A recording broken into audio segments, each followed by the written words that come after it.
Bird boy.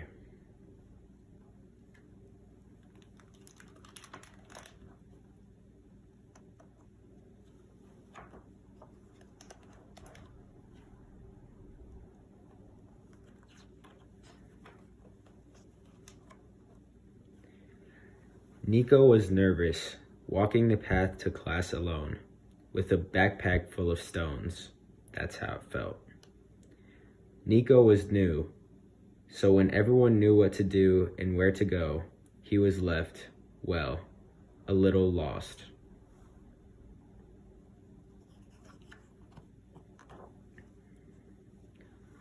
But there were other things to do besides sports and standing in huddles, whispering, such as watching the insects crossing a crack in the blacktop like climbers over a mountain pass, or sitting in the grass like a statue with the sun on your face, until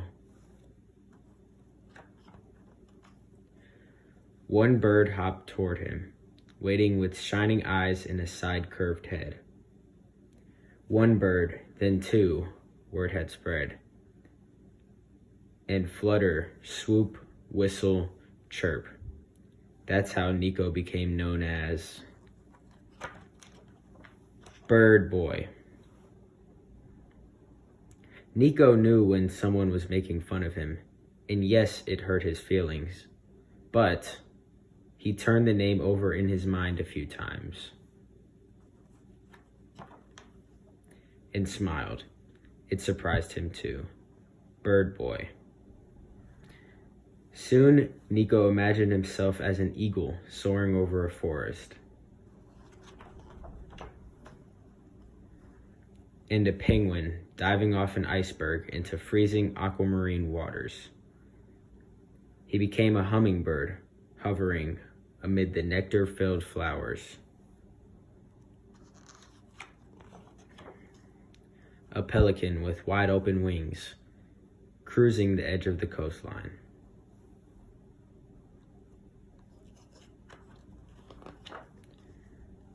And a great green-winged macaw, piercing the dusk with her calls.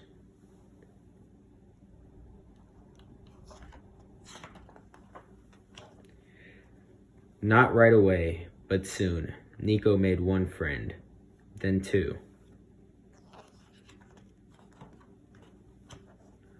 They were drawn to Nico's kindness,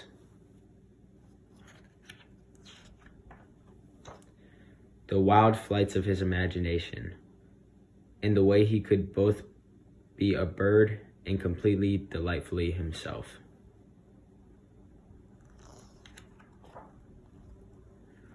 Nico no longer felt nervous at recess or walking the path to class alone. In fact, sometimes he felt just a few flaps away from liftoff.